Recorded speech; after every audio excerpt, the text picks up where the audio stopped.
আজকে আমরা এমন একটা গল্প শুনব যা আসলে একটা মাত্র প্রতিজ্ঞার উপর ভিত্তি করে গড়ে ওঠা এক কিংবদন্তি জীবনের কথা বলে।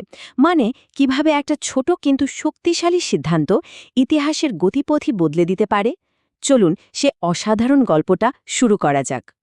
ভাবুন তো, একজন মা তার ছেলেকে শুধু এই একটা কথাই বলেছিলেন, আর এই ছোট্ট একটা উপদেশই কিন্তু আমাদের আজকের পুরো গল্পের মূল ভিত্তি। চলুন দেখি এই কথাটা কিভাবে একটা বাচ্চার চরিত্র আর তার ভবিষ্যৎকে গড়ে তুলেছিল। তো গল্পের শুরুটা ছিল এরকম।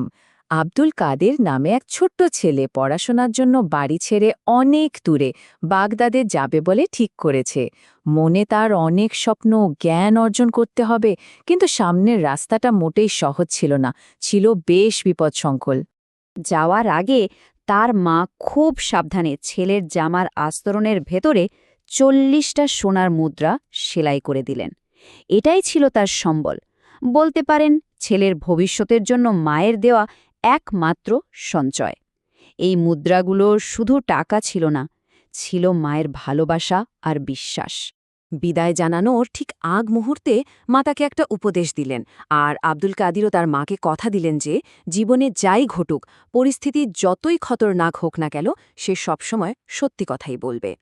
আর এই প্রতিজ্ঞাটাই যে তার যাত্রার সবচেয়ে বড় সুরক্ষা হয়ে উঠবে তা কে জান। মায়ের কাছ থেকে বিদায় নিয়ে আব্দুল কাদের একটা কাফেলার সাথে রওনা দিলেন। সেই কাফেলা বাগদাদের দিকে যাচ্ছিল, এক ভয়ঙ্কর জঙ্গলের ভেতর দিয়ে। তখন পর্যন্ত সবকিছু কিন্তু একদম ঠিকঠাকই মনে হচ্ছিল, কিন্তু সেই শান্ত যাত্রা বেশিক্ষণ টিকল না। হঠাৎ করেই কোত্থেকে একদল ডাকাত এসে পুরো ক্যাফেলাকে ঘিরে ফেলল। যাত্রীদের কাছ থেকে তাদের যা যা ছিল, টাকা পয়সা, দামি জিনিসপত্র, সবকিছু কেড়ে নিতে শুরু করল। চারদিকে একটা ভয় আর আতঙ্কের পরিবেশ তৈরি হয়ে গেল। এরই মধ্যে একজন ডাকাত ওই ছোট আব্দুল কাদিরের সামনে এসে দাঁড়াল। কর্কশ গলায় জিজ্ঞেস করল তার কাছে কোনো দামি জিনিস আছে কিনা। ডাকাতের ওই রাগী চোখের দিকে তাকিয়েও ছেলেটা কিন্তু একটুও ঘাবড়াল না। ছেলেটা একদম শান্তভাবে সততার সাথে উত্তর দিল, হ্যাঁ, আমার কাছে 40টা সোনা মুদ্রা আছে। তার এই উত্তরটা ডাকাতটার জন্য এতটাই অপ্রত্যাশিত ছিল যে সে একেবারে থ হয়ে গেল। সে তো এমনটা আশাই করেনি। ছেলেটার এই অদ্ভুত সততার কথা মুহূর্তের মধ্যে ডাকাত দলের সর্দারের কানে গেল। সর্দার তো বেশ অবাক। সে ভাবল, কে এই ছেলে? তাই সে ছেলেটাকে তার সামনে নিয়ে আসার হুকুম দিল। সে নিজে পুরো ঘটনাটা শুনতে চেয়েছিল।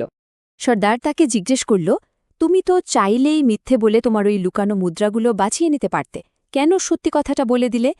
উত্তরে আব্দুল কাদের খুব শান্তভাবে বললেন, আমি আমার মাকে কথা দিয়ে এসেছি, জীবনে যত বড় বিপদই আসুক না কেন আমি কখনো মিথ্যা বলবো না। এই অসাধারণ সৎ ছেলেটা আর কেউ নন, তিনিই ছিলেন আব্দুল কাদের জিলানী, যিনি কিনা পরবর্তীতে ইসলামের ইতিহাসে একজন অত্যন্ত শ্রদ্ধেয় ব্যক্তিত্ব হয়ে ওঠেন। ভাবা যায়, তার জীবনের শুরুটাই হয়েছিল এমন এক সততার পরীক্ষার মধ্যে দিয়ে। তার জন্ম হয়েছিল 1078 খ্রিস্টাব্দে। তিনি বংশগতভাবেও খুব সম্মানিত ছিলেন, কারণ তার বাবা ছিলেন ইমাম হাসান ইবনে আলীর বংশধর এবং মা ছিলেন ইমাম হোসাইন ইবনে আলীর বংশধর। পরবর্তী জীবনে তিনি কাদেরিয়া তরিকা প্রতিষ্ঠা করেন এবং প্রায় 91 বছর বয়সে মৃত্যুবরণ করেন। আচ্ছা, আবার সেই গল্পে ফেরা যাক। ছেলেটার ওই একটা কথা শুনে ডাকাত দলের ওপর কী প্রভাব পড়েছিল? তার ওই ছোট্ট একটা সৎ উত্তর ওই কঠিন হৃদয়ের ডাকাতদের মনকে একেবারে নাড়িয়ে দিয়েছিল। ছেলেটার ওই সরল উত্তর ডাকাত সর্দার আর তার দলের বাকিদের হৃদয় গিয়ে যেন আঘাত করল। তারা নিজেদের দিকে তাকিয়ে ভাবতে লাগল, এইটুকু একটা বাচ্চা ছেলে তার মায়ের কাছে করা প্রতিজ্ঞা রাখতে নিজের জীবন বাজি রাখতে পারে, আর আমরা কিনা বছরের পর বছর ধরে সৃষ্টিকর্তার আদেশ অমান্য করে চলেছি। এই উপলব্ধিটা তাদের চোখে জল এনে দিল। এই একটা ঘটনায় ডাকাতদের জীবনকে পুরোপুরি পাল্টে দিল। প্রথমে তারা বুঝতে পারল যে তারা কত বড় ভুল করেছে। এরপর তারা অনুতপ্ত হয়ে সৃষ্টিকর্তার কাছে তওবা করল, আর সবশেষে কাফেলার কাছ থেকে লুট করার সমস্ত জিনিসপত্র যাত্রীদের কাছে ফিরিয়ে দিল। ছোটবেলায় দেখানো এই সততাই কিন্তু আব্দুল কাদের জিলানীর ভবিষ্যৎ জীবনের ভিত্তি গড়ে তুলেছিল।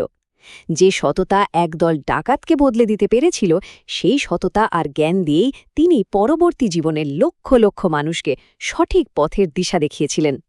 তাকে সম্মান করে বড় পীর নামেও ডাকা হয়। তিনি ছিলেন একজন বিখ্যাত সুফি সাধক। তার যুক্তিপূর্ণ আলোচনা শুনে শুধু মুসলমানরাই নন, অনেক অমুসলিমও ইসলাম গ্রহণ করেছিলেন, আর তার প্রতিষ্ঠিত কাদেরিয়া তরিকা আজও বিশ্বজুড়ে বহু মানুষ অনুসরণ করে। এখানে তরিকা জিনিসটা কি তা একটু সহজ করে বুঝে নেওয়া যাক। তরিকা হল ইসলামের ভেতরে একটা আধ্যাত্মিক পথ বা পদ্ধতি, যা অনুসারীদের বিশ্বাস আর অনুশীলনের মাধ্যমে সৃষ্টিকর্তার আরও কাছাকাছি যেতে সাহায্য করে। আব্দুল কাদের জিলানীর কাদেরিয়া তরিকাও ঠিক তেমনই একটা পথ। তাহলে এই পুরো গল্পটা থেকে আমরা কি শিখলাম? এটাই যে সত্যবাদিতার শক্তি আসলে অমোঘ। একটা ছোট প্রতিজ্ঞা, যদি সেটা সততার সাথে পালন করা হয়, তাহলে তা শুধু নিজের জীবনকেই নয়, বরং আশেপাশের আরও অনেক মানুষের জীবনকেও বদলে দেওয়ার ক্ষমতা রাখে। এই গল্পটা আমাদের সবার সামনে একটা গভীর প্রশ্ন রেখে যায়। আমরা তো জীবনে অনেককে অনেক কথা দিই, প্রতিজ্ঞা করি, কখনো নিজের সাথে, কখনো অন্যের সাথে। কিন্তু কোন প্রতিজ্ঞাটা রক্ষা করা সবচেয়ে কঠিন বলে মনে হয়? এই প্রশ্নটা সবার ভাবার জন্য রইল।